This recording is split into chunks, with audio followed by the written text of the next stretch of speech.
الرحمن الرحيم مالك يوم الدين إياك نعبد وإياك نستعين اهدنا الصراط المستقيم صراط الذين أنعمت عليهم غير المغضوب عليهم ولا الضالين.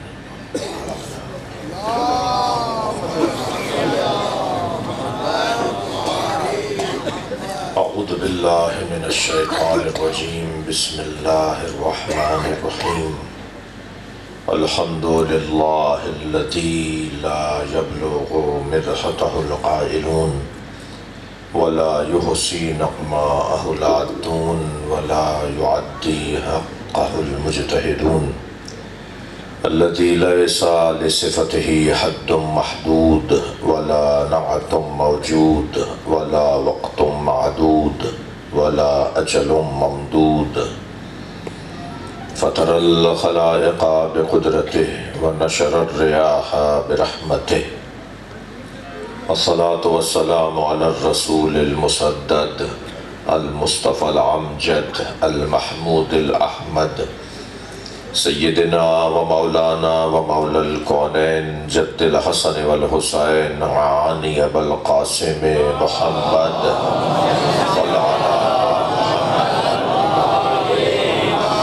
وآله الطيبين الطاهرين المعصومين الذين قال الله إنما يريد الله ليذهب عنكم الرجس أهل البيت ويطهركم تطهيرا.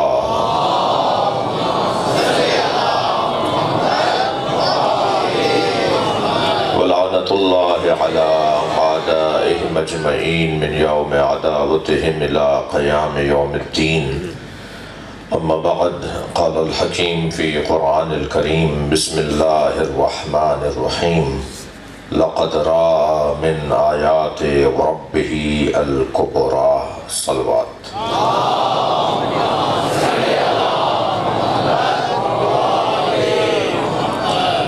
کافی بڑا مجمع ہے، اس سے بہتر صلوات پڑھیں.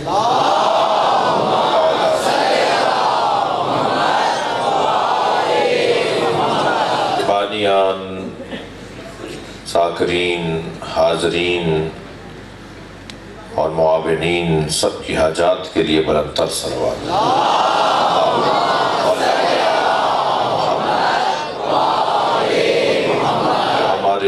انتظامی، شہری انتظامی اور حفاظتی انتظامی ادارے ہیں، ان کی توفیقات اور توانائیوں میں اضافے کے لیے دعا کریں. صلوات کی ضرورت.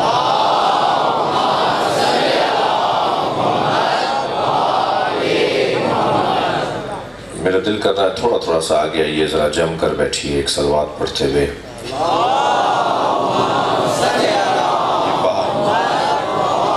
باہر میرجت کے بزرگ آئے ہوئے ہیں، ان سے کہہ رہا ہوں آگے آ جائیں.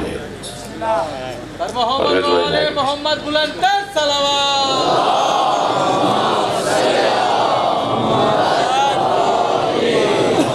اور بھی بلند تر صلوات.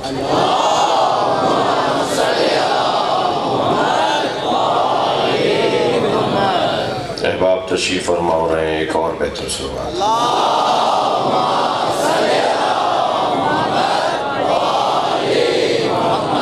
سورہ مبارکہ النجم کی 18 نمبر 18ویں آیت میں نے آپ کے سامنے پڑھی ہے. آیت بہت طویل نہیں ہے، جیسے سورہ کوثر طویل نہیں ہے.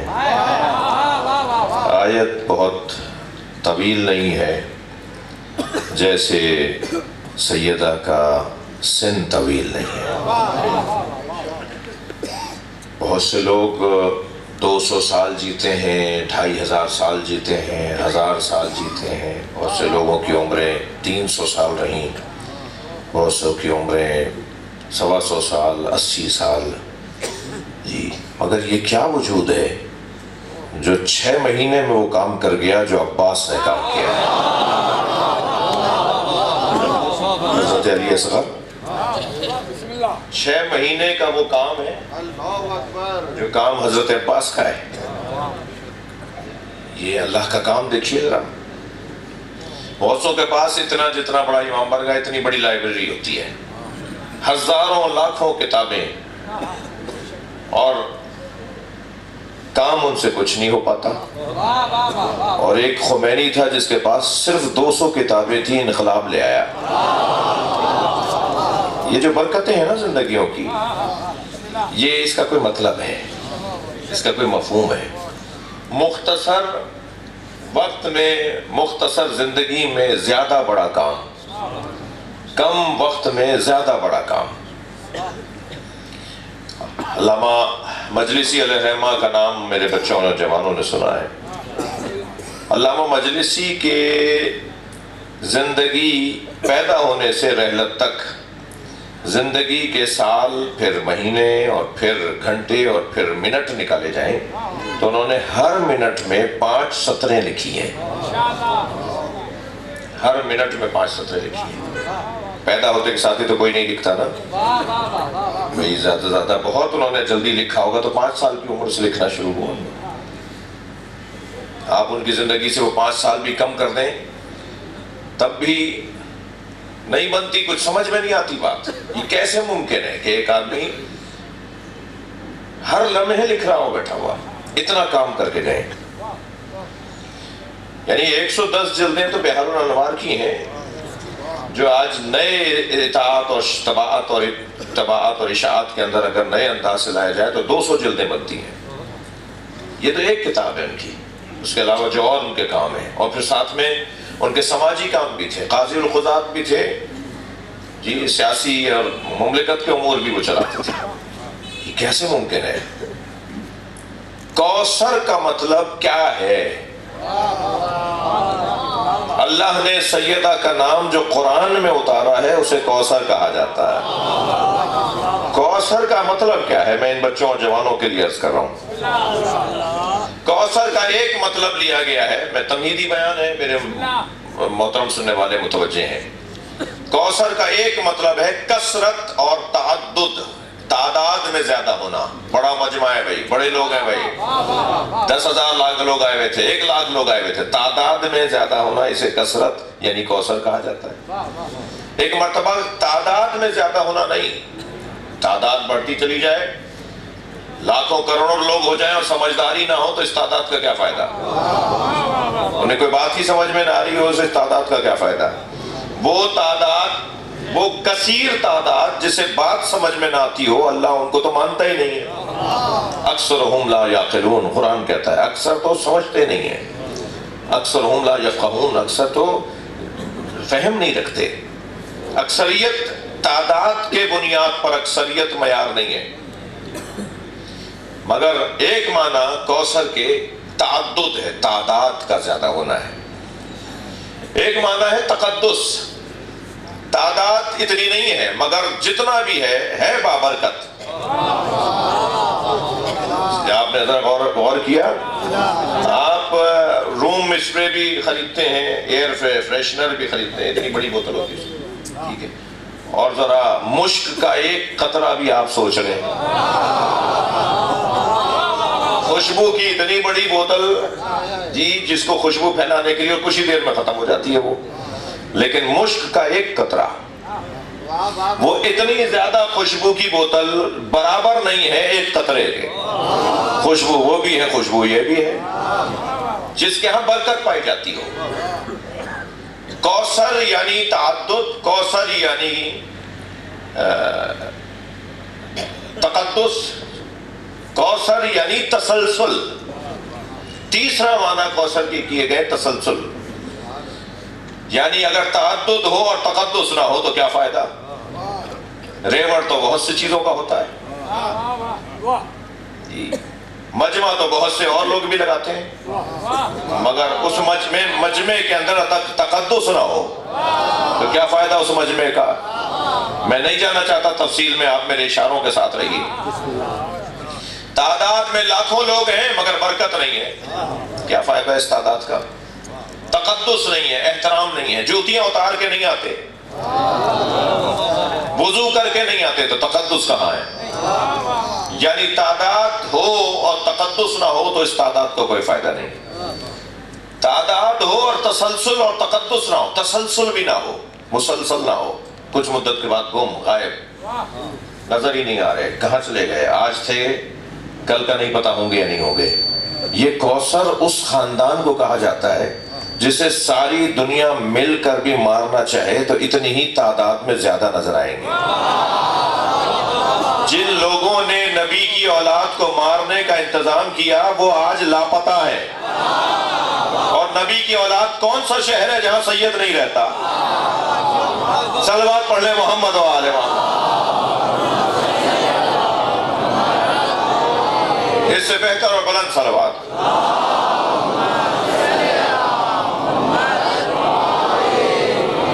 توجہ چاہوں گا. بہت مختصر اور محدود بمعنی مختصر زندگی حضرت علی اصغر کی. باب الحوائج ہیں حضرت علی اصغر. جو کام مولا عباس نے 36 سالوں میں کیا ہے وہ 6 مہینے میں ایک بچے نے کیا ہے. کیسے ممکن ہے؟ یہ اللہ نے جلوہ دکھایا ہے. حسین جب انجمن سجاتے ہیں نا تو 6 مہینے کے بچے سے لے کے 80 سال کے حبیب ابن مظاہر تک ہر شخص بابرکت نظر آتا ہے.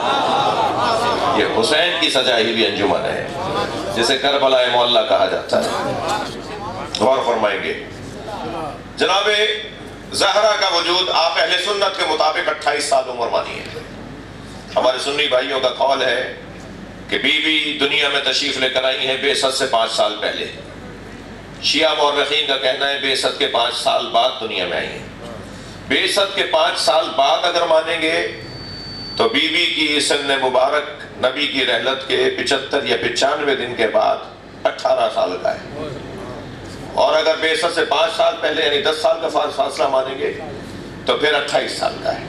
آپ 28 سال کا ہی مانیے. 28 سال کی زندگی بھی اگر مانی جائے تو یہ 28 سالہ بی بی کون ہے جو حضرت مریم کی بھی مرشدہ بنی ہے. بھائی تھوڑا سا گردن ہلائیے، میں فضائل پڑھ رہا ہوں. جو حضرت مریم کے لیے بھی مرشدہ اور مربیہ بن جائے، جن کا نام حضرت مریم جیسی بی بی بھی وضو کر کے لیتی ہو. میں اور لفظ بدلوں، جن کی مادر گرامی خدیجہ بھی جس کے نام پہ کھڑی ہو جاتی ہے. اور زیادہ بات آگے بڑھے، وہ فاطمہ، کیا فاطمہ ہے جس کو آتا دیکھے تو نبی کھڑے ہو جائے. یہ کیا برکت والی زندگی ہے. یہ کیا اللہ نے طے کیا ہے سیدہ کی عظمت کے حوالے سے.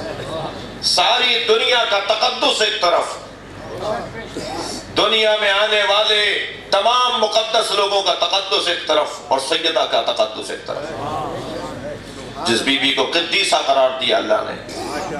جی میں اپنی عقیدتوں اور محبتوں کا آپ کے ساتھ اظہار کر رہا ہوں. میں بول کر آپ سن کر، میں بول کر آپ سبحان اللہ بول کر. یہ قدیسہ بی بی، یہ مقدسہ بی بی، یہ قدسیہ بی بی، یہ اس دنیا میں برکتیں پھیلانے آنے والی بی بی. کرم ہی کرم جس بی بی کا اس کائنات کے اوپر ہو. یعنی اگر میں اپنے الفاظ میں کہوں کہ وہ کبریاء مطلق، وہ مقام الوہیت رکھنے والی ذات جب ظہور کرنے لگتا ہے تو محمد نام دیتا ہے، جب غیبت میں جانے لگتا ہے تو فاطمہ نام دیتا ہے. اللہ کرے میری بات گئی ہو. صلوات پڑھے ذرا محمد و آل محمد. بھائی آپ کی صلوات بھی بہت سردی نہیں ہے، آپ صلوات پڑھیں.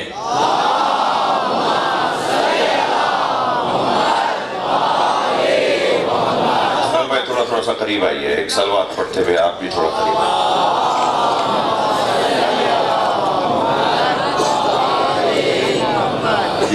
یہ کوئی معمولی وجود نہیں ہے. میں اپنے بھائی کو، پرویز بھائی کو، ان کے رفقا کو دعا دوں گا کہ وہ اس سال اپنے وطن میں ہیں، اپنے گھر میں ہیں، تو انہوں نے وہ ماحول بنانے کی کوشش کی ہے جو حضرت معصومہ کے حرم میں ہوتا ہے. جی اگر کسی کو سیدہ کے مزار کی زیارت کرنی ہے، سیدہ دفن تو مدینے میں ہے، مگر جو راز الہی ہو، جو سرت اللہ ہو، جب سرت اللہ ہے تو قبر کیسے پتہ چلے؟ ممکن ہی نہیں نا۔ 3 جگہ بھیجیں گے ہمیں، مدینے میں جاؤ، جنت البقیع میں سیدہ کو سلام کرو، روضہ رسول کی طرف رخ کر کے روضے کی طرف جا کر روضے کے قریب کھڑے ہو کے سلام کرو، محراب اور ممبر کے درمیان سیدہ کی قبر پر جا کے سلام کرو۔ بہت بڑا ایریا ہے محراب اور ممبر کے درمیان، شاید بلا تشبیہ ہمارے اس امام بارگاہ سے 2 برابر یا 2.5 برابر 3 برابر زیادہ بڑا جگہ، اتنے بڑے ایریا میں جا کے سلام کرو۔ خاص جگہ پر ہمیں کھڑا نہیں کیا جا رہا، تمہاری مجال ہے تم سیدہ تک پہنچو، تمہاری حیثیت ہے۔ میں اپنے لیے بات کر رہا ہوں، اولیاء الہی کی بات نہیں کر رہا۔ شہنشاہ حسین نقوی تمہاری حیثیت ہے کہ تم سیدہ تک جا سکو، یہ سدرۃ اللہ ہے، اللہ کا راز ہے، مجہولۃ قدرہا۔ ساری دنیا کی عظمتیں اور ساری دنیا میں اللہ کی جانب سے پھیلائی گئی عظمتوں کو ترازو کے ایک پلڑے میں رکھیے اور لفظ فاطمہ کو ترازو کے دوسرے پلڑے میں۔ میں کوئی مبالغہ نہیں کر رہا، میری حیثیت کیا ہے جو میں مبالغہ کروں؟ حقیقت حال یہ ہے کہ جس بی بی کے نام پر، جس بی بی کے عنوان سے ہم دسترخوان لگائے بیٹھے ہیں، اس بی بی کی عظمت انفرادی ہے، عنوان سے ہے۔ سورہ مبارکہ بقرہ 286 آیتیں، سورہ مبارکہ کوثر 3 آیتیں،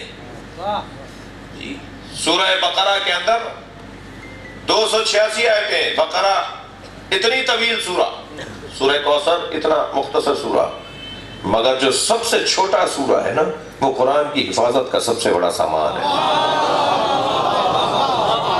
تمام تر اللہ کے پیغامات کی محافظت کرنے والی اگر کوئی ذات ہے تو وہ سیدہ کی ذات۔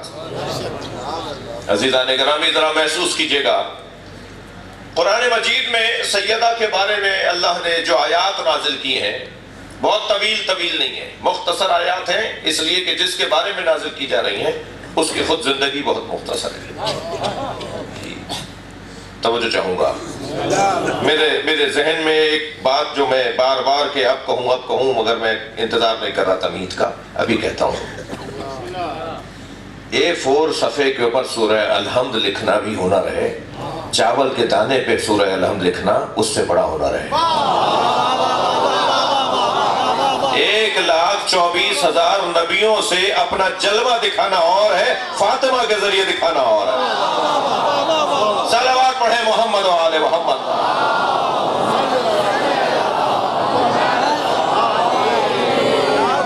نہیں بھائی، اس سے بلند صلوات۔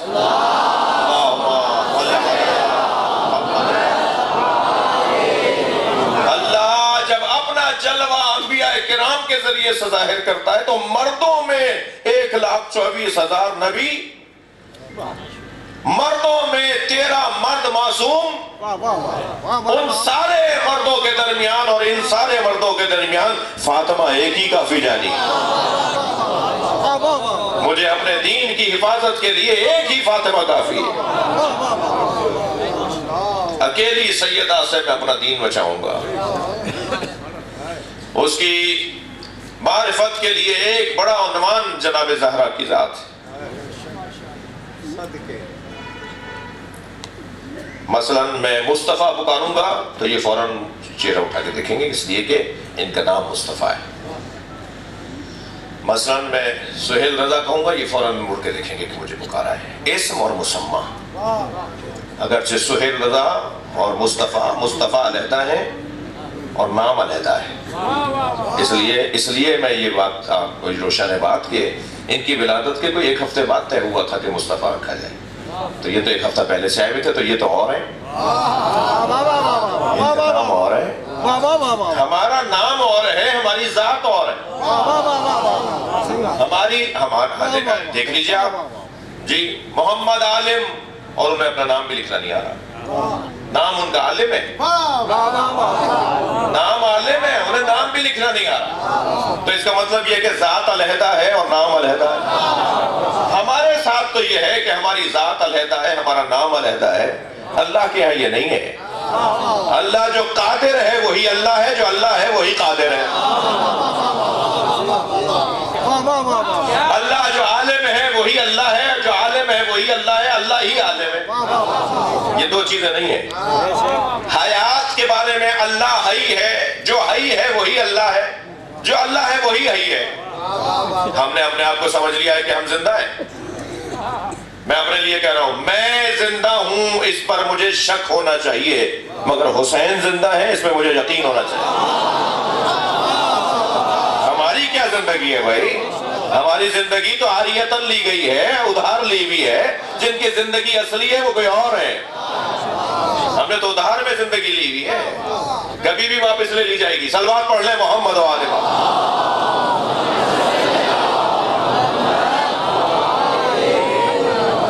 جس کی چیز ہے وہ واپس لے لے گا کبھی بھی، لیکن جن کی حیات اساسی اور اصلی ہے، ذاتی ہے، ان سے حیات کبھی چھنے گی نہیں۔ بھائی دنیا میں کتنے ہی لوگ ہیں جو چلتے پھرتے مردے ہیں، اور حسین 1400 سال سے مزار میں زندہ ہے۔ اتنی مدت اور اتنی دور رہنے کے باوجود بھی حسین ہمارا جواب دے رہے ہیں۔ یہ آج کی مجلس حسین کا جواب نہیں ہے تو کیا ہے؟ لوگوں کو ہدایت دے رہے ہیں، لوگوں کو شعور دے رہے ہیں، لوگوں کو جوڑ کے رکھا ہوا ہے۔ ادھر سنی بیٹھا ہے، ادھر دیوبندی بیٹھا ہے، ادھر شیعہ بیٹھا ہے، ادھر ہندو آیا ہوا ہے۔ در حسین پہ ملتے ہیں ہر مزاج کے لوگ۔ یہ دوستی کا وسیلہ ہے، دشمنی کا نہیں۔ یہ جو مفاہیم ہے نا، یہ جو پیغامات ہیں، یہ ہمیں کربلا سے ملتے ہیں، یہ ہمیں اس گھرانے سے ملتے ہیں۔ میں جب تک خود اپنے جو سوچا ہوا ہے اس کا لطف نہیں لوں گا، لطف منتقل نہیں ہوگا۔ جی پرویز بھائی سے اجازت چاہیے کہ 1 گھنٹے سے زیادہ مجلس ہو جائے، اور پرویز بھائی کے ساتھ آپ سے بھی اجازت چاہیے، تو مجھے معاف کریں گے۔ کل کوشش کریں گے کہ انشاءاللہ 1 گھنٹہ پہلے آ جائیں، اور ہے کل انشاءاللہ آپ زحمت فرمائیے تھوڑا سا پہلے آ جائیے۔ لقد رأى من آیات ربہ لقد رأى من آیات ربہ الکبریٰ۔ ربہ الکبریٰ بھی ٹھیک ہے اگر میں سانس لے کے توڑ کے پڑھوں، اور یہ بھی ٹھیک ہے کہ لقد رأى من آیات ربہ الکبریٰ۔ میں نے ایک بات کی جس کا نتیجہ لینا ہے مجھے۔ مصطفیٰ اور ہیں، ان کا نام مصطفیٰ اور ہے، ان کی ذات اور ہے، ان کا نام اور ہے۔ میری ذات اور ہے، آپ کی ذات اور ہے، یعنی آپ کی شخصیت اور ہے، آپ کا وجود اور ہے، آپ کا نام اور ہے۔ ہمارا نام ہماری مسمہ کے ساتھ، اسم مسمہ کے ساتھ جڑے، یہ لازمہ نہیں ہے، لازمی نہیں ہے۔ پروردگار عالم کے لیے اس کی ذات ہی اس کے اسم ہے، اس کے اسم ہی اس کی ذات ہے۔ اب اس کے جو نام ہیں وہ تو 99 بیان کیے ہیں۔ اللہ البتہ اقبال نے اس کی تنقید کی ہے اس کے اوپر کہ مسلمانوں نے تو اللہ کو ناموں میں ہی محدود کر دیا، 99 پہ آ کے رک گئے۔ جی 99 مسلمانوں کو سمجھ میں آئے تو کہا اللہ کے نام 99 ہیں۔ جب علامہ اقبال نے اسے پسند نہیں کیا، وہ کہتے ہیں یہ کیا بات ہوئی، تم نے تو اللہ کو ہی ناموں میں محدود کر دیا کہ اتنے ہی نام ہیں۔ یہ جو اللہ کے نام ہے نا، یہ اس کی صفات ہے۔ میں بھی تھوڑی دیر بعد یہ والی بات کہیں اور کسی اور زاویے سے بھی آپ کی خدمت میں کروں گا۔ آج کی پہلی مجلس میں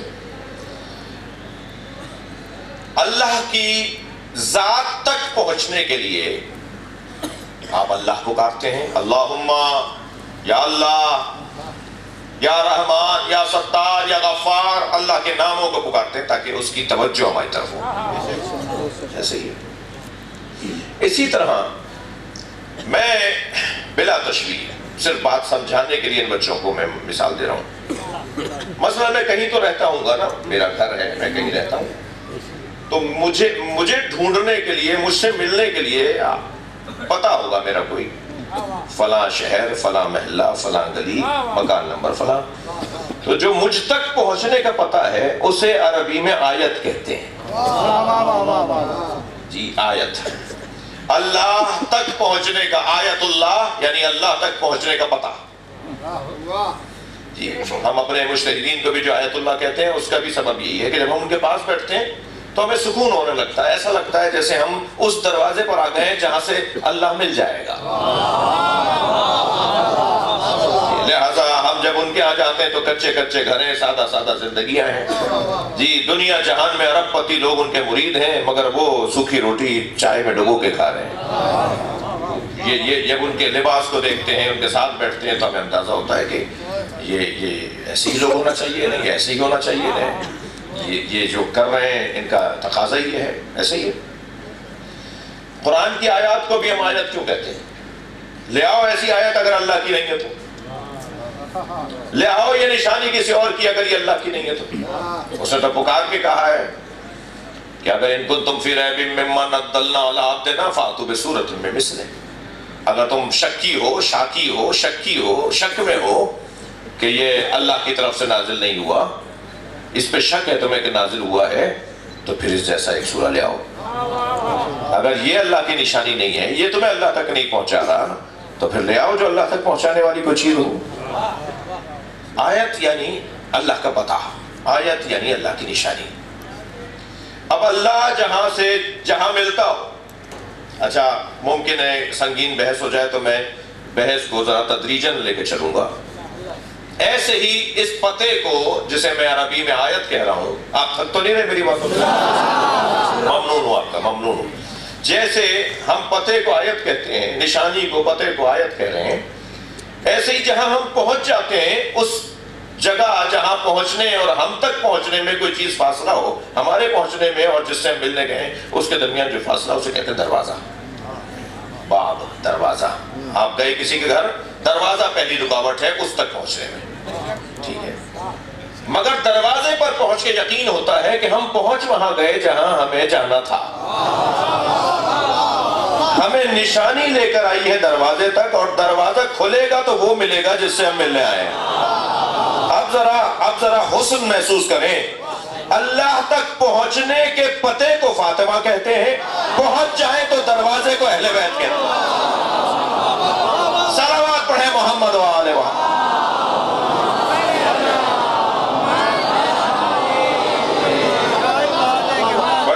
بڑی نایت، مولائیوں کا مجمع ہے، ولائی لوگ بیٹھے ہوئے ہیں، سیدہ کے چاہنے والے بیٹھے ہوئے ہیں۔ جتنا سیدہ سے محبت کا اظہار ہوگا اتنا جنت پکی ہوگی۔ سیدہ کے بچوں کے ہاتھ میں ہے جنت۔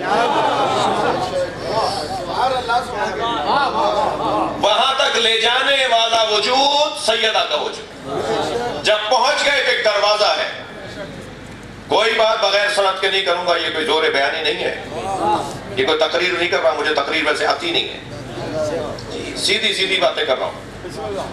اللہ تک پہنچنے کے پتے کو سیدہ فاطمہ کہتے ہیں، پہنچ جائیں جو دروازہ نظر آئے اسے اہل بیت کہتے ہیں۔ لہذا سلام آتا ہے زیارت جامعہ میں، السلام علیکم یا باب اللہ، اے اللہ کے دروازے اہل بیت، تم پہ ہمارا سلام۔ انتم باب اللہ، اے اہل بیت آپ اللہ کا دروازہ ہیں۔ آپ ہیں 14 مگر ہیں ایک۔ 14 دروازے ہیں کہ اللہ کے؟ 14 اللہ کا ایک دروازہ، 14 ہیں اللہ کا ایک دروازہ۔ انتم جمع کے لیے آتا ہے، کوئی عربی آپ سبھی تھوڑا بہت تو سب جانتے ہیں، بہت سے لوگ بیٹھے ہیں جو بہت کچھ جانتے ہیں۔ انتم جمع کے لیے، آپ سب باب اللہ مفرد کے لیے، آپ سب اللہ کا دروازہ ہیں، تو سب ہیں تو 14 ہی دروازے ہونے چاہیے نا۔ اب سمجھ میں آتا ہے، اولنا محمد، آخرنا محمد، اوسطنا محمد، کلنا محمد۔ صلوات پڑھ لیں محمد والے۔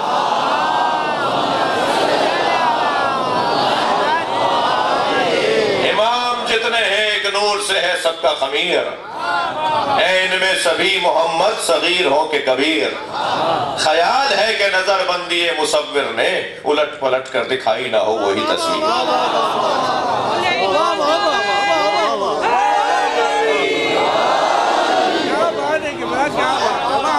حقیقت ان سب کی ایک ہے، جلوے ان کے 14 ہیں، اور ان سب کی حقیقت الہی ہے۔ آپ ایک حجرے میں چاروں طرف 14 آئینے لگا کے کھڑے ہو جائیں، آپ ہر طرف نظر آئیں گے۔ آپ 14 ہیں یا ایک؟ آپ ہیں ایک، جلوے 14 ہیں۔ اللہ ہے وحدہ لا شریک، اس کے جلوے 14 ہیں۔ کبھی وہ مشہد میں ملے گا، کبھی وہ کربلا میں ملے گا، کبھی وہ نجف میں ملے گا، اور کبھی وہ مدینے میں ملے گا، اور وہ اپنے جلووں کو ہمارے اوپر جلوہ فغانی کرتا رہے گا۔ آیت، اللہ کی آیت۔ اب میں تمہید میری ممکن ہے مکمل ہو گئی ہے، کوشش کرتا ہوں کہ آج ابتدائی مجلس میں کوئی ایک مطلب تک پہنچوں۔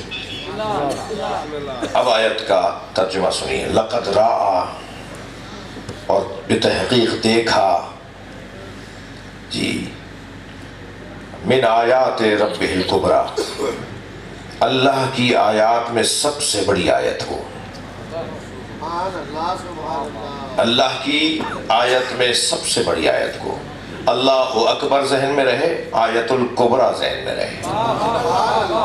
وہ جو سب سے بڑا ہے نا، اکبر مذکر، وہ جو سب سے بڑا ہے، وہ جب خفا میں جاتا ہے تو کبریٰ کہلاتا ہے۔ اللہ کرے میری بات جا رہی ہو۔ جی، دیکھا کیا دیکھا؟ من آیات ربہ الکبریٰ، اللہ کی آیات میں سب سے بڑی آیت کو دیکھا۔ کس نے دیکھا؟ کسے دکھایا؟ کس نے دکھایا؟ کس نے دیکھا؟ آیت کبریٰ کہاں تھی؟ عزیزو، معراج پر نبی کو جو اللہ نے ہدیہ دیا ہے وہ سیدہ کی ذات۔ بھائی میں نے جلدی کہہ دیا اس لیے آپ نے لطف نہیں لیا۔ میں لطف فراہم کر رہا ہوں، جی۔ قرآن اللہ نے یہاں بھیجا، فاطمہ کو دینے کے لیے انہیں وہاں بلایا۔ اللہ نے قرآن نازل کیا ہے، لیکن سیدہ کو دینے کے لیے معراج پہ بلایا۔ آ جاؤ میرے حبیب، میں تمہیں فاطمہ دینا چاہتا ہوں۔ لہذا سرکار جب سیدہ کے قریب ہوتے تھے اور سیدہ نبی کے قریب آتی تھیں تو سرکار سیدہ کو سونگھتے تھے۔ تو ایک بیوی نے پوچھ لیا، یا رسول اللہ، لوگ اپنے بچوں کا بوسہ دیتے ہیں، آپ اپنی فاطمہ کو سونگھتے ہیں؟ تو فرمانے لگے، جب میں جنت کے پھولوں اور پھلوں کا مشتاق ہوتا ہوں تو میں فاطمہ کو خوشبو سے سونگھتا ہوں، مجھے جنت نصیب ہو جاتی ہے۔ بھائی توجہ چاہوں گا، میری اور آپ کی جنت وہ ہے جو مرنے کے بعد ملے گی۔ نبی کی جنت کو فاطمہ کہتے ہیں۔ صلوات پڑھیں محمد و آل محمد۔ فرماتے ہیں جب میں گھر میں آتا ہوں تو فاطمہ کو دیکھ کر مجھے سکون اور حوصلہ ملتا ہے۔ ساری دنیا کیا ستایا ہوا نبی جب گھر میں آتا ہے تو کہتے ہیں مجھے سیدہ کو دیکھ کر، فاطمہ کو دیکھ کر حوصلہ ملتا ہے، مجھے تبلیغ دین میں حوصلہ ملتا ہے، مجھے اللہ کو راضی کرنے کا حوصلہ ملتا ہے کہ میری فاطمہ میرے ساتھ ہے۔ اور فرمایا عزیزو، اللہ نے معراج میں بلایا سرکار کو۔ کیوں بلایا؟ سبحان الذی اسری بعبدہ لیلا من المسجد الحرام الی المسجد الاقصی الذی بارکنا حولہ لنریہ من آیاتنا۔ بابرکت ہے وہ ذات جو راتوں رات اپنے بندے کو لے گئی معراج پر۔ کیوں؟ لنریہ من آیاتنا، تاکہ ہم اپنی آیات میں سے کچھ آیات دکھائیں۔ اس آیت کو ذرا ذہن میں رکھیے۔ معراج پر جانے کا فلسفہ آیات میں سے کچھ دیکھنا ہے۔ قرآن کی دوسری آیت، یہ سورہ النجم ہے، یہ سورہ اسراء ہے، اور سورہ النجم جو میں نے آپ کے سامنے تلاوت کیا اس کے اندر اللہ ارشاد فرمایا، ہم نے بے تحقیق انہوں نے اللہ کی سب سے بڑی آیت کو دیکھا۔ ایسا یہ کیسے ممکن ہے؟ آیات میں سے کچھ کو دکھانے لے گیا ہو اللہ اور سب سے بڑی آیت نہ دکھائے۔ ساری آیات دکھا دی، سب سے بڑی آیت نہیں دکھائی۔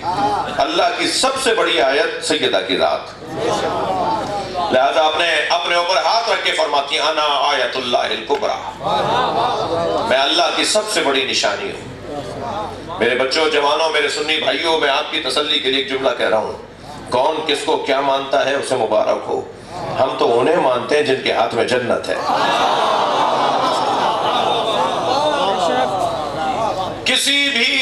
شخصیت نے یہ بولا ہی نہیں کہیں کہ میں جنت دلوا سکتا ہوں. وہ اگر بولتے تھے تو یہ بولتے تھے کہ دعا کرو کہ مجھے جنت مل جائے. کتنا بڑا فاصلہ ہے ماننے اور نہ ماننے میں. صلوات پڑھیں ذرا محمد و آل محمد.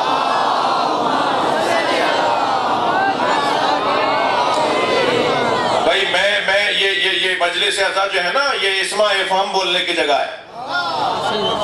یہ مردوں کے شانے ہلا کر ہم بولتے ہیں اسماء افہام اسماء افہام.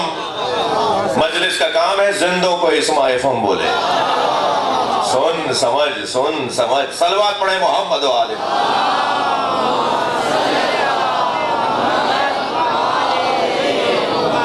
اور بھی بلند صلوات.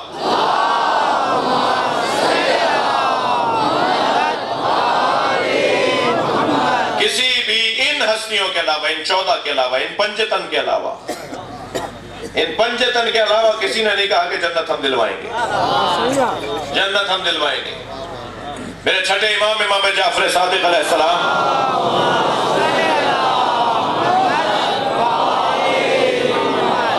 گزر رہے ایک گلی سے، کوچے سے، سامنے سے حضرت کا ایک چاہنے والا آ گیا. جیسے ہی وہ گلی مڑا تو سامنے حضرت تھے، اور یہ جو آ رہا تھا اس کے ہاتھ میں شراب کی بوتل تھی. مجھے معاف کریں. امام کو دیکھ کر اس نے اس کو اپنی پشت پر چھپا لیا، اپنا ہاتھ پیچھے لے گیا. امام نے فرمایا کیا ہے تمہارے ہاتھ میں؟ اب کیا بتائے کہ کیا ہے؟ جی مولا کو کیا بتائے کہ کیا ہے؟ مولا کا چاہنے والا اور یہ کام کرے گا؟ جی شراب اور جعفر صادق کا ماننے والا کیا کرے؟ مولا کا سامنا ہے، ہاتھ میں شراب کی بوتل ہے، آدھی پی چکا ہے، آدھی بچی بھی لے کے آ رہا ہے. میرے مولا نے فرمایا کیا ہے تمہارے ہاتھ میں؟ کیا بتائے؟ فوراً خوف کھا کر کے مولا مجھ سے خفا ہو جائیں گے، میں شرمندہ ہو جاؤں گا. اللہ سے لو لگائیے، اللہ مجھے رستہ دے بچنے کا. اور ایک دم بول دیا سرکہ ہے. مولا سرکہ ہے. حضرت فرمایا ڈالو میرے ہاتھ میں. پہلے ایک مسئلہ تھا، اب دوسرا مسئلہ ہے. کیا کریں؟ امام کے ہاتھ پہ شراب ڈالتے معاذ اللہ. امام کہہ رہے ڈالو میرے ہاتھ میں. تم نے کہا نا سرکہ ہے. اب دوسری گھبراہٹ شروع کہ میں کیا کروں. آنکھوں میں آنسو لے آیا. امام نے فرمایا یہ تمہارے ہاتھ میں جو ہے یہ سرکہ ہے.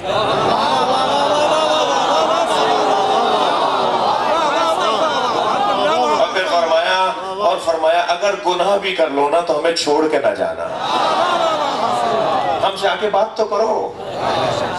جی جس کے پاس مصلح ہو اور علم مولا عباس ہو، بھائی مصلح بچھاؤ، علم پہ جاؤ، اپنی گناہوں کی معافی مانگو. یہ معاف کرنے والا گھرانہ ہے.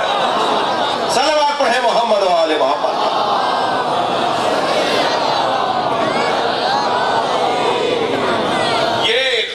یہ پاور اللہ نے صرف اس گھرانے کو دیا ہے. قرآن کہہ رہا ہے نا نبی سے، یا اے میرے حبیب تم انہیں معاف کر دو میں بھی کر دوں گا. کہیں یہ آیات کہیں ان لوگوں کو نظر نہ آ جائے جو کہتے ہیں صرف اللہ سے بات کریں گے. اللہ خود یہ نظام بنا رہا ہے کہ تم میرے دروازے پر آؤ، اور اللہ کا دروازہ یہ گھرانہ ہے. ہم جب اس گھرانے پر آتے ہیں، ان کے پاس آتے ہیں، تو گویا ہم اللہ کے دروازے پر آ گئے. اور اللہ کے دروازے پر آ گئے تو دروازے پر آنے پر کریم کبھی لوٹاتا نہیں ہے. کریم کا کام دروازے پہ آ جانے کے بعد کسی کو لوٹانا نہیں ہے. میرے عزیزو، کیوں لے گیا اللہ معراج پر؟ آیات دکھانے کے لیے. پھر دوسری آیت، ایک آیت میں اللہ کہہ رہا ہے آیات دکھانے ہم اپنے نبی کو لے کے گئے. جی آیات دکھانے کے لیے، آیات میں سے کچھ، من آیات ہی، آیات میں سے کچھ. اور پھر وہاں کیا کہہ رہا ہے اللہ دوسری آیت، دوسرے سورہ میں النجم کے اندر، سورہ النجم میں لَقَدْ رَأَى مِنْ آیَاتِ رَبِّهِ الْكُبْرَى، دیکھا انہوں نے اللہ کی سب سے بڑی آیت. کس کو دیکھا؟ وہاں اللہ نے سیدہ کا وجود نبی کے حوالے کیا ہے. میری یہاں تمہید مکمل ہوئی. میں ایک حدیث آپ کو سنانا چاہ رہا تھا اپنے مضمون کے اندر. دیکھیے حدیثوں کی قسمیں ہیں، اور سب سے اچھی قسم جو حدیث کی ہے، لفظ کہتے ہیں صحیح حدیث ہے، مستند حدیث ہے، جی، اور منقول ہے، معن ہے، حدیث کی 18 قسمیں، لیکن سب سے اچھی حدیث، سب سے اچھی قسم والی حدیث صحیح حدیث، جس کی سند مکمل ہے۔ اس صحیح حدیث پر بھی ایک حاکم حدیث ہے، ایک سرتاج اور سردار حدیث ہے۔ جو حدیثوں میں حسین حدیث ہوتی ہے، وہ حدیث وہ ہے جس کے سارے راوی معصوم ہوں۔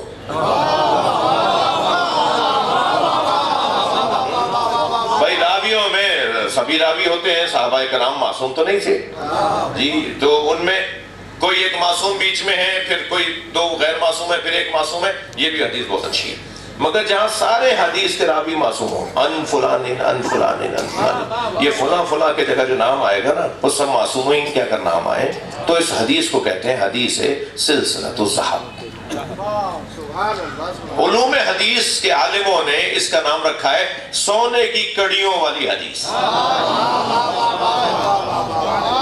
معصومین کو انہوں نے سونے کی کڑیاں، سلسلہ کہتے ہیں عربی میں زنجیر کو، کڑی کو، اور اس کے جو حلقے ہوتے ہیں جو جڑے ہوئے ہوتے ہیں دوسرے کے ساتھ جی، ان کو سلسلۃ الذہب، سونے کی کڑیاں، جس میں سارے معصومین، مثلاً فرض کریں امام جعفر صادق علیہ السلام اگر فرمائیں تو فرمائیں گے سمیت ابی محمد ابن الحسین، میں نے حسین کے بیٹے محمد باقر جو میرے بابا ہیں، میں نے ان سے سنا، انہوں نے اپنے بابا حسین سے سنا، انہوں نے اپنے بھائی حسن سے سنا، انہوں نے اپنے بابا علی سے سنا، انہوں نے اپنے مولا نبی سے سنا، اور نبی نے فرمایا کہ مجھ سے جبریل نے کہا۔ یہ سلسلۃ الذہب۔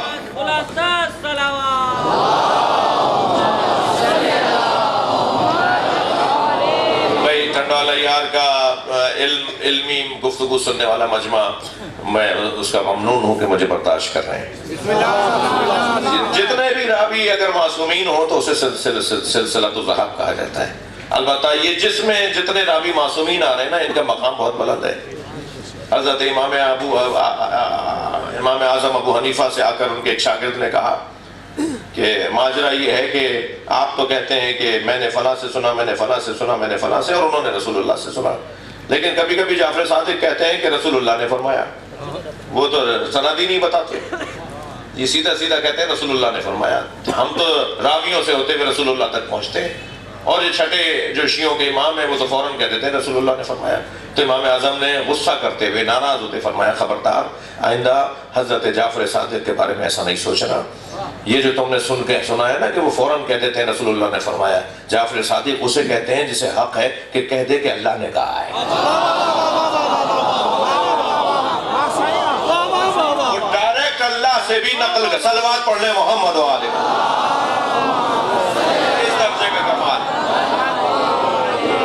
اس درجے کا کمال۔ بھائی آپ کی توجہات میرے ساتھ ہے، میں ممنون ہوں، مجھے تسلی ہو جاتی ہے جب آپ سبحان اللہ بول دیتے ہیں نا کہ میرا مجمع میرے ساتھ ہے۔ ہاں، یہ جو سلسلۃ الذہب حدیث میں آپ کو ایک سنانے جا رہا ہوں، اور میری تمہید آپ کے ذہن میں ہے جو میں نے تمہید باندھی ہے، اور مجھے نہیں معلوم کہ میں نے کتنا ٹائم لے لیا آپ کا۔ 45 منٹ ہو گئے سہیل بھائی صاحب۔ محمد والے محمد بلند تر صلوات۔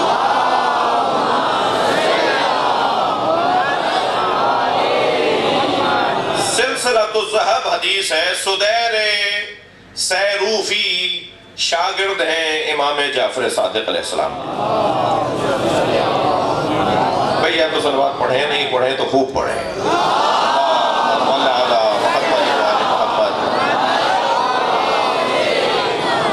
سدیر سیروفی ایک بہت بڑا نام ہے، راوی ہیں، ایک محدث ہیں، ایک شاگرد ہیں چھٹے امام کے۔ وہ امام سے نقل کرتے ہیں کہ میں نے جعفر صادق سے سنا کہ انہوں نے کہا کہ انہوں نے اپنے بابا محمد باقر سے سنا،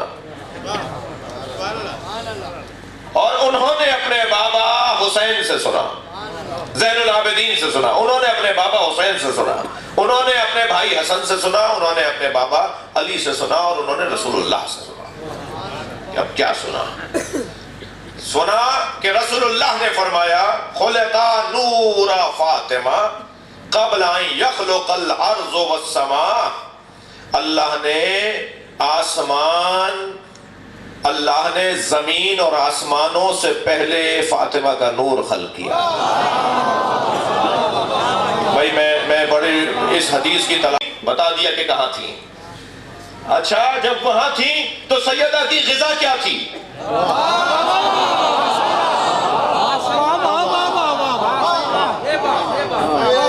صحابی محترم پہ بھی سلام ہو، وہ سوال نہ کرتا تو آج بیان نہ ہوتا۔ کیا معرفت کا صحابی ہے، کیا چاہتا ہے سرکار سے کہ وہ معرفت کے اور عرفان کے سمندر بہائیں۔ جی سمندر معرفت نبی سے جاری ہو رہا ہے۔ پوچھنے والا پوچھتا ہے یا رسول اللہ اس وقت فاطمہ کی غذا کیا تھی؟ غذا کیا تھی، کھانا کیا تھا، کیا کھاتی تھی، غذا کیا تھی؟ اب جواب سنیں سرکار کا، فرمایا فاطمہ کی غذا التسبیح ہو والتقدیس ہو والتحلیل ہو والتحمید۔ فاطمہ کی یہ 4 غذائیں تھیں۔ التسبیح، تسبیح الہی فاطمہ کی غذا، تحلیل فاطمہ کی غذا، تقدیس فاطمہ کی غذا، تمہید تحمید فاطمہ کی غذا۔ فاطمہ کی یہ 4 غذائیں تھیں۔ تسبیح کسے کہتے ہیں؟ تقدیس کسے کہتے ہیں؟ تحلیل کسے کہتے ہیں؟ اور تحمید کسے کہتے ہیں؟ تحمید، تسبیح اللہ کو ہر عیب سے منزہ ماننا، جاننا، یقین کرنا تسبیح کہلاتا ہے۔ میں فضائل جناب زہرا پڑھ رہا ہوں یا توحید کا بحث لے کے بیٹھا ہوں؟ جتنا اہل بیت کو سمجھنے کی کوشش کریں گے اللہ اتنا اور اچھا سمجھ میں آئے گا۔ یہ ذہنوں سے نکال دیں کہ اہل بیت کے فضائل پڑھیں گے تو توحید سے دور ہو جائیں گے۔ فضائل اہل بیت پڑھیے تاکہ اللہ سمجھ میں آنے لگے۔ صلوات پڑھیں محمد و آل محمد۔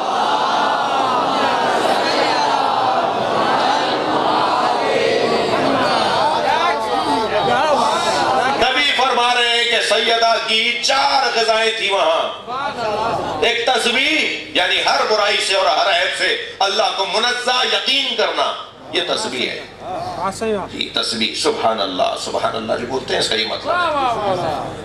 ہم تسبیح پڑھتے ہیں نا سبحان اللہ سبحان اللہ سبحان اللہ، یعنی ہم اپنے آپ کو کہہ رہے ہوتے ہیں، اپنے زبان سے کہہ رہے ہوتے ہیں۔ وہ اور بات ہے کہ مجھ جیسے بعض تسبیح پڑھنے والے کو پتہ ہی نہیں کہ پڑھ کیا رہا ہے۔ تسبیح یعنی اللہ کو یہ بولنا کہ میں ہر عیب سے، ہر زشتی سے، ہر عیب سے اللہ کو منزہ اور پاک مانتا ہوں، اسے تسبیح کہا جاتا ہے۔ تسبیح، تقدیس کا کیا مطلب ہے؟ کثرت صفات اور وحدت الوجود کو سمجھ لینا، یہ تقدیس ہے۔ بھائی تھوڑی توجہ۔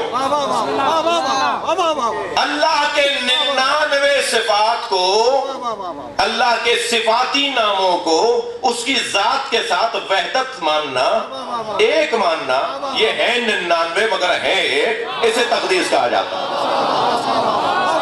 فلسفے کے اندر ایک بحث ہے کثرت در وحدت، یعنی بہت ساری چیزوں کو ایک جگہ پر جمع کر دینا اور ایک ماننا، اسے کثرت کو وحدت ماننا، جی تعدد کو وحدت ماننا۔ اللہ کی اتنی صفات ایک ہی ہیں، یعنی جو علم ہے وہی قدرت ہے، وہی حیات ہے۔ اللہ کا جو علم ہے وہی اللہ کی قدرت ہے، وہی اس کی حیات ہے، وہی اس کا جباریت ہے، وہی اس کی قہاریت ہے، وہی اس کی جبروتیت ہے، وہی اس کی کبریائی ہے۔ کثرت کو وحدت میں ماننا، صلوات پڑھ لیں محمد و آل محمد۔ نہیں بھائی ایک بہتر اور بلند صلوات۔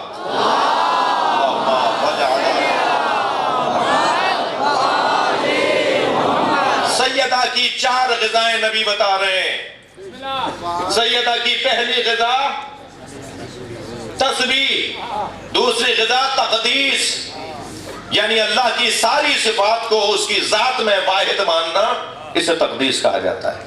اور تحلیل لا الہ الا اللہ، یہ لا الہ الا اللہ یہ لفظ ہے، حرف ہیں، جملے ہیں یا غذا ہے؟ نبی فرما رہے ہیں یہ میری فاطمہ کی غذا ہے۔ یہ لا الہ الا اللہ کا کلمہ، یہ ذکر جسے ہم ذکر لسانی کہتے ہیں، ہم تو ذکر لسانی کرتے ہیں نا، زبان ہلتی ہے ہماری، نہ ہمارے ذہن کو پتا کہ کیا بول رہے ہیں، نہ ہمارے دل کو پتا کہ کیا بول رہے ہیں، نہ ہمارے وجود کو پتا کہ کیا بول رہے ہیں۔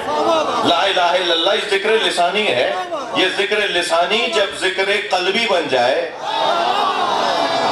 یہ ذکر لسانی جب ذکر وجودی بن جائے، یعنی وہ لا الہ الا اللہ بولتا نہ ہو، خود لا الہ الا اللہ ہو، وہ لا الہ الا اللہ بولتا نہ ہو، خود لا الہ الا اللہ ہو۔ سطر عنوان نجات ماں نوشت، اقبال، سطر عنوان نجات ماں نوشت، نقش الا اللہ بر صحرا نوشت۔ توجہ، پھر کیا کہہ رہے ہیں معین الدین چشتی؟ شاہ است حسین، بادشاہ است حسین۔ جی شاہ است، شاہ اور ہوتا ہے، بادشاہ اور ہوتا ہے۔ بادشاہ اسے کہتے ہیں جو شاہ بناتا ہو۔ شاہ است حسین، بادشاہ است حسین، دی است حسین، دی بنا است حسین۔ جی دیندار نہیں ہے حسین، دین ہے۔ جتنا فاصلہ دیندار میں اور دین میں ہے نا، اتنا ہی مجھ میں اور حسین میں فاصلہ ہے۔ ہم بہت بنیں گے تو دیندار بنیں گے، حسین دین ہے۔ دی است حسین، دی بنا است حسین، سرداد نداد دست در دست یزید۔ سر دے دیا، یزید کے ہاتھ میں ہاتھ نہیں دیا۔ سرداد نداد دست در دست یزید، حقا کے بنا لا الہ۔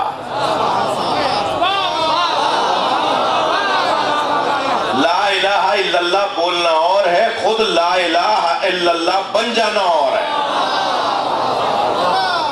بھائی اگر تھکے نہیں بیٹھے ہیں تو ایک جملہ ہدیہ کر رہا ہوں، لا الہ الا اللہ کے عدد نکالیے، 14 کے عدد نکالیے، ایک ہی ہے۔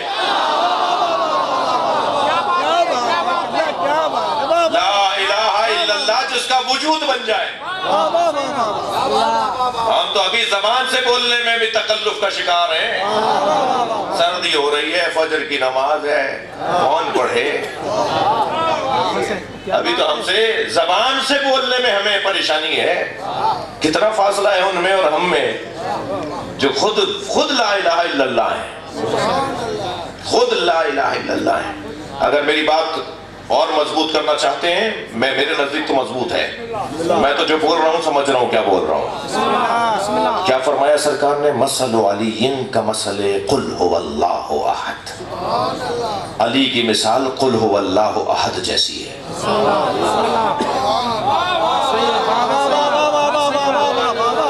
علی قل هو اللہ احد، اللہ الصمد، لم یلد ولم یولد ولم یکن لہ کفوا احد۔ سورہ توحید اور علی، نبی فرما رہے ایک ہی ہے۔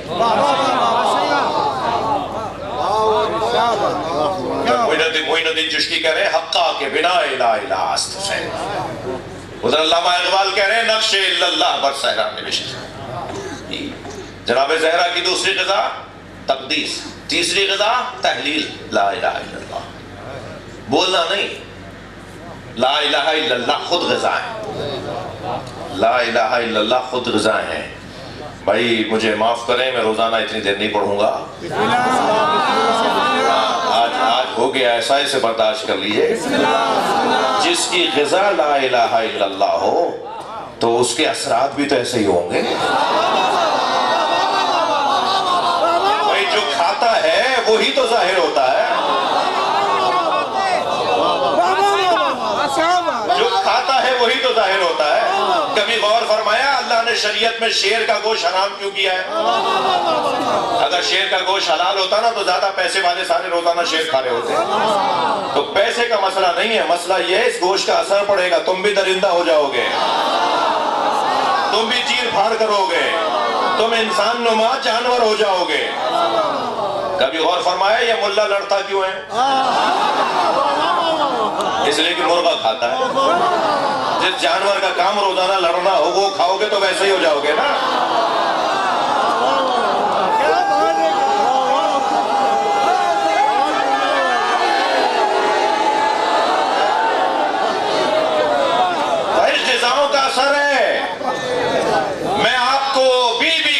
دے کر کہہ رہا ہوں اور اپنے آپ کو بھی اور ہم سب کو کے لیے نصیحت ہے. میں اپنے لیے پھر آپ کے لیے, اپنے بچوں کو حرام نہیں کھلاؤ.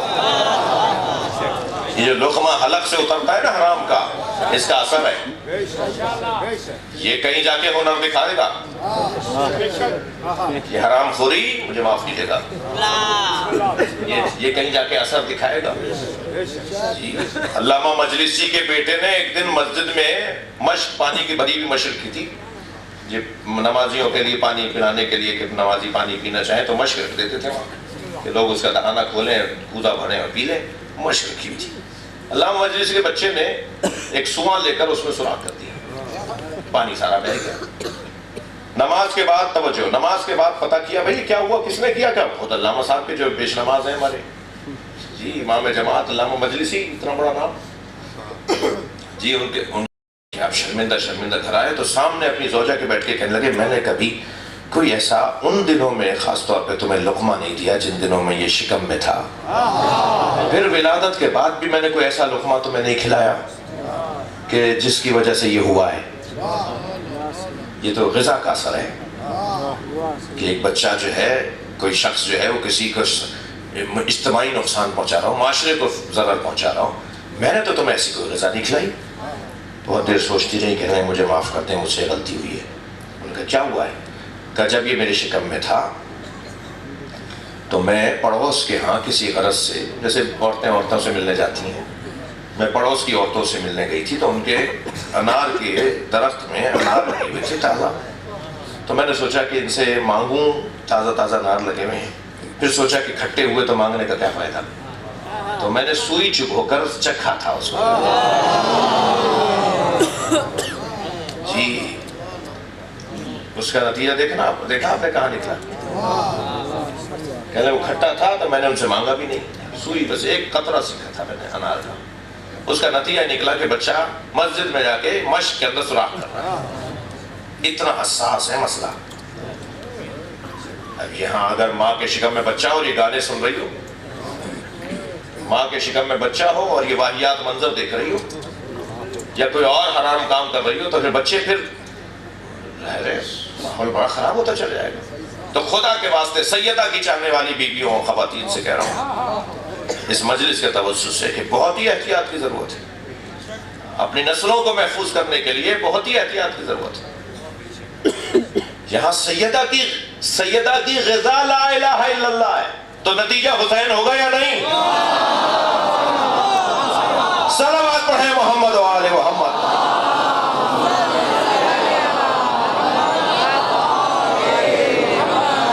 سیدہ آپ سے راضی ہوں, بی بی آپ سے راضی ہوں. پہلی غذا میں ابھی نہیں چھوڑ آپ کی جان. پہلی غذا تسبیح, دوسری غذا تقدیس, تیسری غذا تحلیل, چوتھی غذا تحمید, الحمدللہ رب العالمین. جس کی غذا ہی الحمد ہو تو اس کے بچے صبر نہیں کریں گے تو کون کرے گا؟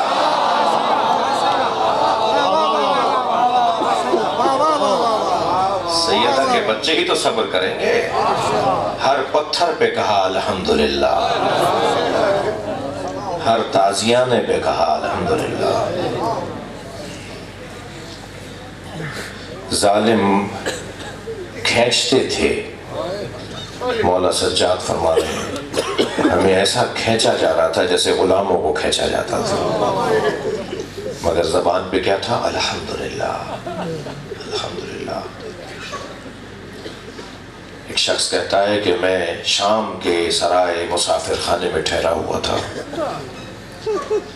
سو رہا تھا کہ شادیانے بجنے کی آوازیں آئیں. اجرکم اللہ اجرکم اللہ. جن کے مذہب میں رونا جائز ہے وہ تکلف نہ کریں. میں سو رہا تھا کہ شادیانے, ڈھول, تماشے, تاشے شہنائیاں بجنے کی آوازیں آئیں، رقص کی آوازیں آئیں، کوئی جشن منایا جا رہا تھا بازار میں۔ تو میں اپنے حجرے سے نکلا، برابر میں ٹھہرے ہوئے ایک مسافر سے میں نے پوچھا آج مسلمانوں کی کوئی عید تو نہیں ہے؟ اجرکم اللہ، مسلمان اتنی خوشیاں کیوں منا رہا ہے؟ وہ کہنے لگا نہیں کوئی عید تو نہیں ہے، مگر کربلا میں باغی کو مارا ہے اور اس کے بچوں کو اسیر بنا کے لے کر آئے، اس جنگ کے جیتنے پر جشن منایا جا رہا ہے۔ یہ ابن ربی نامی شخص ہے، کہتا ہے کہ میں باہر آیا اور بازار میں پہنچا تو میں نے عجیب منظر دیکھا، کچھ مقدس ہستیاں ہیں جن کے سر کٹے ہوئے ہیں اور ان کٹے ہوئے سروں کو نیزوں کی انیوں پر اٹھایا ہوا ہے، مگر ان کے چہرے بتا رہے ہیں کہ وہ دائم الصیام ہیں، دائم الوضو ہیں، دائم الذکر ہیں، یہ اللہ کے خاص لوگوں کا چہرے ہیں، چہروں کا نور بتا رہا ہے کہ معمولی لوگ نہیں ہیں۔ میں کہتا ہے میں نے اچانک ایک مرتبہ توجہ ہوئی کہ کچھ بیویاں بھی ہیں جنہیں اسیر کیا ہوا ہے، جنہیں کھینچ کے لا رہے ہیں، مگر ان کا جلال ایسا تھا کہ میری توجہ وہاں ایک لمحے بھی نہیں رکی۔ اچھا، جو با معرفت لوگ ہوتے ہیں انہیں اللہ گناہوں سے بچاتا ہے، جو با معرفت لوگ ہوتے ہیں، جو طاہر لوگ ہوتے ہیں، اللہ پھر توفیق دیتا ہے کہ وہ گناہ نہ کریں۔ کیسے لوگ تماشا دیکھ رہے تھے اور کسی کی نگاہ بھی نہیں جا رہی وہاں جہاں زہرا کی بیٹیاں آ رہی ہیں۔ وہ کہتا ہے مجھ سے وہاں رکا نہیں کیا، میں آگے بڑھا تو میں نے دیکھا کہ ایک اسیر ہے جس کے ہاتھوں میں ہتھکڑیاں ہیں اور وہ قافلے کے آگے چل رہا ہے، بار اس کی زنجیر کو کھینچ کے اسے آگے لے کر آتے ہیں۔ کہتا ہے میں قریب گیا اور میں نے کہا کربلا میں تم نے کیا کیا تھا جو تمہیں اسیر بنا کے لائے؟ تمہارے بڑوں کو مار دیا، تمہیں اسیر بنا لیا۔ تو ان کی گردن جھکی ہوئی تھی، مجھے دیکھ کر کہا ابن ربی تم تو بصرے کے رہنے والے ہو، تم یہاں کے شام کے رہنے والے تو نہیں ہو۔ ابن ربی کہتا ہے میرے ہاتھ پیر کانپنے لگے، یہ کون ہے جو میرے نام سے مجھے جانتے ہیں؟ تو میں نے بڑھ کر کہا آپ کون ہیں، آپ مجھے کیسے جانتے ہیں؟ تو انہوں نے آواز دے کر کہا ابن ربی میں علی زین العابدین ہوں، وہ میرے بابا کا سر ہے، وہ میرے چچا کا سر ہے، وہ میرے بھائی کا سر ہے۔ اور ابن ربی زیادہ نہ پوچھنا، ان بیویوں میں زینب بھی ہیں، نبی زادیاں بھی ہیں، انہیں اسیر بنا کر لے کر آئے۔ ابن ربی کہتا ہے کہ میں نے آگے بڑھ کر کہا مولا مجھے حکم کریں، میں کیا کر سکتا ہوں آپ کے لیے؟ فرمایا ابن ربی یہ بتاؤ تمہارے جیب میں کھیسے میں کتنے پیسے ہیں؟ اس نے کہا مولا 2000 درہم ہے۔ تو امام نے فرمایا جاؤ کچھ چادریں خرید لاؤ۔ کہتا ہے میں 1000 درہم کی چادریں لے کر آیا، امام نے فرمایا جاؤ بیویوں کو جا کے چادریں دے دو۔ وہ کہتا ہے ابھی میں نے چادریں دی تھی، کچھ نیزہ بردار ظالم آئے اور پھر انہوں نے چادریں اتاری اور آوازیں گونجنے لگی واہ حجابا۔ کہتا ہے میں پھر امام کی خدمت میں آئے، مولا حکم کرے میں کیا کروں؟ فرمایا اب تمہارے پاس کتنے پیسے رہ گئے؟ کہ مولا 1000 درہم اور ہیں۔ امام نے فرمایا یہ جو لوگ ہیں نا انہیں دربار میں پیسے ملیں گے، یہ پیسوں کے لالچی ہیں، یہ جو سر اٹھائے ہوئے ہیں انہیں پیسوں کی طلب ہے، تم ان سے پوچھو کہ اگر انہیں پیسے چاہیے تو یہ آگے چلے جائیں تاکہ لوگ سروں کی طرف چلے جائیں، میری ماں بہنوں سے دور ہو جائیں، دور چلے جائیں، میری ماں بہنوں سے دور چلے جائیں۔ ابن ربی کہتا ہے میں گیا، کچھ نے مانی کچھ نے بات نہیں مانی۔ اسی اسنا میں کہتا ہے میں نے کیا دیکھا، ایک شخص نے جھولی میں پتھر اٹھائے ہوئے ہیں اور وہ پتھر مار رہا ہے، بیویوں کو پتھر مار رہا ہے، مولا کو پتھر مار رہا ہے۔ کہتا ہے اس شخص نے حسین کی پیشانی پہ پتھر مارا، جب حسین کی پیشانی پہ پتھر لگا تو مجھ سے رہا نہیں گیا، میں نے تلوار کھینچی اور تلوار لے کے اس کی طرف پڑھنے لگا تو امام زین العابدین کی آواز آئی ابن ربی رکو، ابن ربی رکو، تم سے ایک پتھر برداشت نہیں ہوا؟ ہم کربلا سے پتھر کھاتے آ رہے ہیں، ہمیں ہر دیار ہر شہر میں پتھر مارا جاتا ہے۔ زہرا کے بچے پتھر کھاتے تھے اور کہتے تھے الحمدللہ شکرن للہ، یہ سیدہ کی غذاؤں کا اثر تھا۔ الا لعنت اللہ علی قوم الظالمین۔ یا اللہ ان آوازوں پر رحمت نازل فرما، رونے والوں کی توفیقات میں اضافہ فرما، اس شہر پہ اپنا کرم نازل فرما، امام زمانہ کے ظہور میں تعجیل فرما، ہمیں حضرت کے نوکروں میں شمار فرما۔ یا حسین آج میں تھا اپنی خطابت کی تاریخ میں پہلی مرتبہ یہ حدیث ممبر سے پڑھ رہا ہوں۔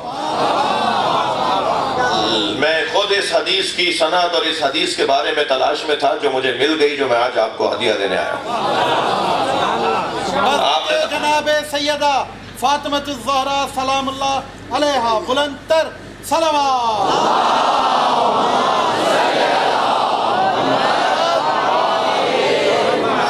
فرماتے ہیں خلق نور فاطمہ قبل ان یخلق الارض والسماء، زمین اور آسمانوں کی خلقت سے پہلے نور فاطمہ کو خلق کیا گیا۔ سرکار یہ کہہ کر خاموش ہوئے۔ بھائی لطف لیجئے گا حدیث کا، ابھی حدیث شروع ہوئی ہے، میں تو بہت پڑھنا ہے مجھے حدیث، ایک مفصل حدیث ہے اور اس کی شرح اور اس کی تشریح پڑھ کر آیا ہوں۔ ہمارے بزرگ عرفا نے جو اس کی تشریح کی ہے اس کا مطالعہ کر کے آپ کو ہدیہ کر رہا ہوں۔ یہ آپ اتنی بڑی تعداد میں آئے ہوئے تو آپ کا حق ہے نا کہ میں کچھ تو لے کر آؤں آپ کے لیے۔ یہاں نبی مکرم فرماتے ہیں کہ خلق نور فاطمہ قبل ان یخلق الارض والسماء، زمین اور آسمانوں سے پہلے فاطمہ کا نور خلق کیا گیا۔ یہ کہہ کر سرکار خاموش ہوئے تو ایک صحابی محترم کی آواز آئی، یا رسول اللہ کیا فاطمہ بشر نہیں ہے؟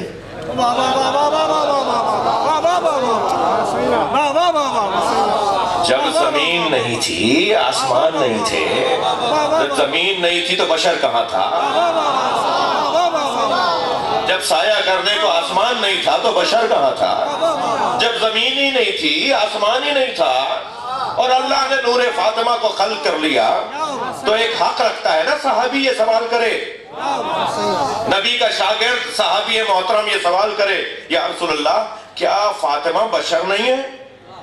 نبی مکرم نے کیا جواب دیا؟ فرمایا فاطمہ تو حور انسیہ، فاطمہ بشری حور ہے۔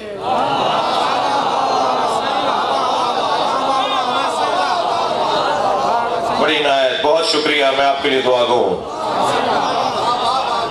وہ سوال کر رہا ہے یا رسول اللہ کیا فاطمہ جن کا نور اللہ نے آسمان اور زمینوں سے پہلے بنایا، زمین اور آسمانوں سے پہلے بنایا، وہ بشر نہیں ہے؟ تو نبی نے کیا فرمایا؟ فاطمہ بشری حور ہیں، بشری حور ہیں۔ نہیں سمجھ میں آیا؟ اسے نہیں سمجھ میں آیا۔ اس نے کہا یا رسول اللہ کیسے بشری حور کیسے؟ فرمایا خلق اللہ من نورہ قبل ان یخلق آدم اذ کانت الارواح، اللہ نے اپنے نور سے فاطمہ کو بنایا جب آدم بنے ہی نہیں تھے۔ بھئی تو پوچھ رہا ہے نا کہ بشری حور کیسے ہیں؟ تو بشر تو آدم سے ہے، بشر تو آدم سے، نبی جواب دے رہے ہیں نا۔ تو پوچھ رہا ہے کہ کیسے بشری حور کا کیا مطلب ہے؟ تو ابھی تو آدم کی خلقت نہیں ہوئی، جب آدم کی خلقت نہیں ہوئی تو بشر نہیں ہے۔ آدم کی خلقت سے پہلے اللہ نے اپنے نور سے فاطمہ کو بنایا ہے، جہاں صرف اور صرف ارواح تھی۔ کانت فی حقۃ تحت العرش، فاطمہ عرش کے نیچے رکھے ہوئے ایک صندوق میں رکھی گئی۔ ہاں سنگین بات ہے، جب یہ آپ کی طرف سے سبحان اللہ نہیں آئے گی، جب تک بات تشریح نہیں ہوگی۔ عرش کے نیچے تحت ساق العرش، عرش کے نیچے اللہ نے اپنے عرش، اللہ کا عرش ہے بھائی، عرش کا کیا مطلب ہے یہ تو مجھے نہیں سمجھانا نا بچوں کو۔ عرش یعنی اللہ کی جلوہ گاہ، عرش یعنی اللہ کی جلوہ گاہ، جہاں اللہ کی جلوہ گاہ ہے اللہ نے اس کے نیچے فاطمہ کے نور کو رکھا۔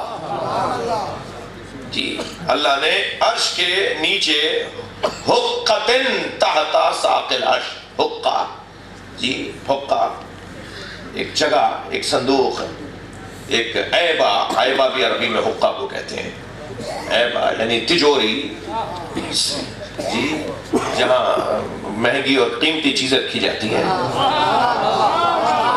جہاں ایسی چیز رکھی جاتی ہے جو ہر ایک کی پہنچ میں نہ ہو، اسے عربی میں عیبہ بھی کہتے ہیں، حقہ بھی کہتے ہیں۔ ہاں حلوے والی اور قاف دو نقطوں والی، قاف قلم والی کتاب والی نہیں، حقہ۔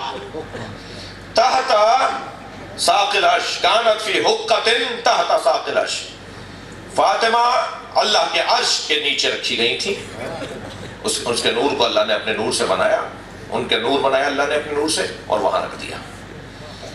اچھا یہاں میں نے پہلے اجازت لے لی ہے کہ آج لمبی ہو جائے گفتگو، یہاں میں آپ سے تھوڑا سا اور چاہوں گا توجہ کہ اس عالم مادہ سے پہلے جو اہل بیت تھے وہ کہاں تھے؟ زمین نہیں تھی، آسمان نہیں تھا، چاند سورج نہیں تھا، حضرت آدم نہیں تھے۔ ایک اور حدیث کے اندر تو عجیب جملہ ہے، قبل ان یخلق اللہ آدم بألف عام، سیدہ کا نور اللہ نے آدم کی خلقت سے 2000 سال پہلے بنایا۔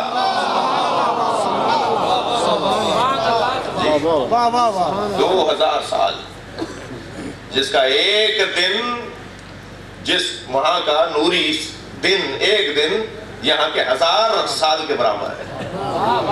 پھر وہاں کے 2000 سال کتنے ہوں گے؟ جی سنگینی ہو رہی ہے تھوڑی سی، مگر یہاں بات اتنی ہے کہ میں ایک سوال اٹھا کر ایک تشریح کرنا چاہتا ہوں کہ زمین و آسمان کی خلقت سے پہلے یہ ہستیاں کہاں تھیں؟ 3 تعبیریں استعمال ہوئی ہیں کہ کہاں تھیں۔ ایک تعبیر تو یہی جو بھی میں نے آپ کے سامنے بیان کی، یعنی سیدہ کہاں تھی؟ کانت فی حقۃ تحت العرش، عرش کے نیچے ایک حقہ، وہاں انوار اہل بیت تھا، یعنی عرش کے ساتھ ہی تھا۔ ایک یہ تعبیر آئی ہے احادیث کے اندر، دوسری آئی ہے ہم موجودون فی غامض علم اللہ، اللہ کے علم میں اترے ہوئے تھے۔ بھائی سن لیجئے، سمجھنا تو ہر ایک کے بس کی نہیں ہے، کم سے کم سن تو لیجئے کہ ایسا کچھ حدیثوں میں آیا ہوا ہے، یا یہ حدیثیں کتابوں میں ہی رہیں گی، بیان نہیں ہوں گی، یا تو آج طے کر دیجئے کہ مولانا آئندہ یہ حدیثیں نہیں پڑھاتا رہے، یہ کتابوں میں رہنے دیں، کم سے کم سن لیں گے میرے بچے اور جوان۔ کیا معلوم کہ میرے بعد آنے والا کوئی بہتر سمجھانے والا، مجھ سے اچھا سمجھنے والا اچھے انداز سے سمجھا دے، اور آپ کسی بامعرفت عالم دین سے پوچھا لیں کہ بھئی اس کا مطلب کیا ہے۔ ہم موجودون فی غامض علم اللہ، یہ موجود تھے اللہ کے علم کے اندر، یہ لوگ موجود تھے اللہ کے علم کے اندر، یہ ایک تعبیر آئی ہے۔ دوسری تعبیر آئی ہے، اللہ اکبر، کننا فی سرداق العرش، ہم عرش کے نیچے کی جتنی بھی جگہ تھی اس میں تھے، یعنی اللہ کا عرش جن کے سر پر ہے وہ اہل بیت ہے۔ مثلا ایک طریقہ سمجھنے کا یہ ہے، صلوات پڑھنے کا عظمت اہل بیت پر۔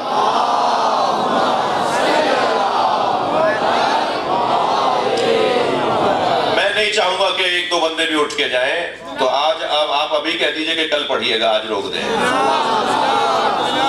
ووٹنگ بھی نہیں کروا رہا، مگر میں چاہ رہا ہوں کہ بات میری پوری ہو۔ ایک صلوات پڑھیں نبی کی ذات پر۔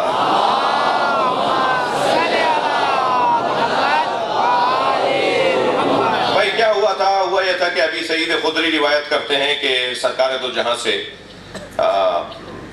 اس آیت کی تفسیر میں ہم نے پوچھا کہ یا رسول اللہ، اللہ جو شیطان سے بات کرتے ہوئے کہہ رہا ہے، یا ابلیس ما منعک ان تسجد لما خلقت بیدی استکبرت ام کنت من العالین، اے ابلیس تجھے اسے سجدہ کرنے سے، اس آدم کو سجدہ کرنے سے کس نے روکا تھا؟ میں نے کہا تھا سجدہ کر، تو نے سجدہ کیوں نہیں کیا؟ کس نے روکا تھا تجھے؟ میں تو کہہ رہا تھا کہ سجدہ کرو، تم نہیں کر رہے تھے سجدہ، تمہیں کس نے روکا؟ سب نے کیا، تم نے کیوں نہیں کیا؟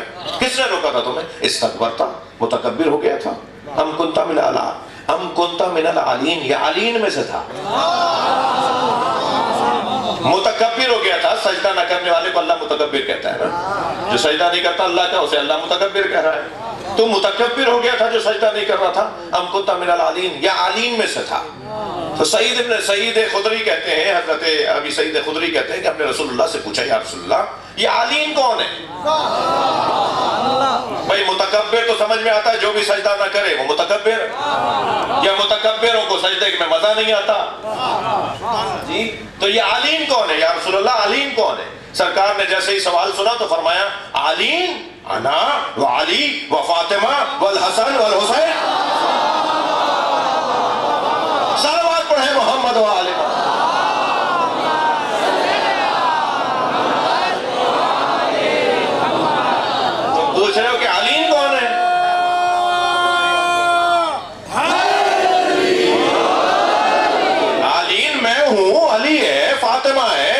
حسن ہے، حسین ہے، قالین ہم پنجتن ہیں، آدم تھے نہیں مگر ہم تھے، قالین ہم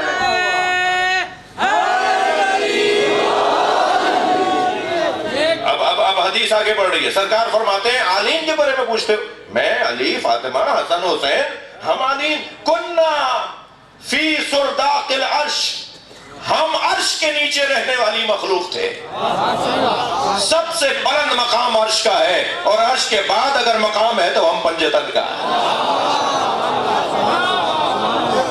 ہم عرش کے بعد عرش کے نیچے رہنے والی مخلوق۔ پھر یہ کہہ کر سرکار نے کیا فرمایا، نسبح اللہ، ہم وہاں رہ کر اللہ کی تسبیح کرتے تھے، ہم وہاں رہتے تھے اللہ کی تسبیح کرتے تھے، فسبحت الملائکۃ بتسبیحنا، اور ملائکہ ہمیں دیکھ کر ہی تو تسبیح کرتے تھے، ہم اللہ کی تسبیح کرتے تھے، صلوات پڑھیں محمد و آل محمد۔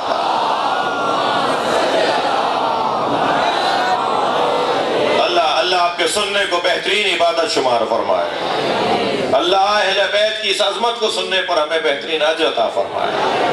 جی وہاں مولا فرما رہے، مولا نبی فرما رہے، ہم وہاں رہ کر اللہ کی تسبیح کرتے تھے، فسبحت الملائکۃ بتسبیحنا، اور ملائکہ ہماری تسبیح کو دیکھ کر تسبیح کرتے تھے، ملائکہ ہماری تسبیح پہ تو تسبیح کرتے تھے۔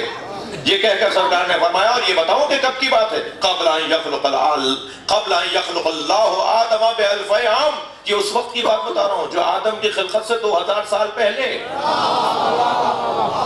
2000 سال پہلے آدم کی خلقت سے، ایسے نشانے دوں گا آج۔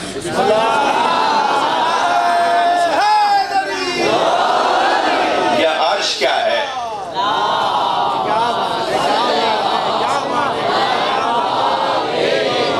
اچھا اب تک میرے بچے جوان میرے ساتھ چل رہے ہیں کہ نبی، علی، سیدہ، حسن، حسین، ان کی خلقت آدم کی خلقت سے 2000 سال پہلے کی ہے، اور یہ عرش کے سرداق میں، عرش کے حقہ میں، غامض علم الہی میں تھے، جو تعبیریں آئی ہیں نا وہی میں بتا رہا ہوں نا۔ یہ کہاں تھے؟ اچھا پہلے سے ہے تو کہاں تھے؟ اللہ نبی نے بتا دیا کہ ہم کہاں تھے۔ اب جہاں تھے نا، یہ جہاں تھے وہ ہے عرش کے نیچے کی جگہ، عرش کے ساتھ کی جگہ۔ خود عرش کیا ہے؟ مولا بتا دیجئے عرش کیا ہے؟ فرمایا العرش علم اللہ و قدرت، عرش اللہ کا علم ہے اور اس کی قدرت ہے۔ ہم ہمیشہ سے جب سے تھے اس کے علم کے ساتھ ہیں اور اس کی قدرت کے ساتھ۔ اب بھی سمجھ میں نہیں آتا کہ 2 انگلیوں سے باب خیبر کیسے اکھڑے گا؟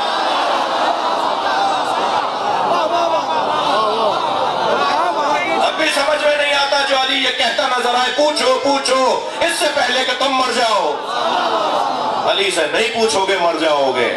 صلوات پڑھیں محمد و آل محمد۔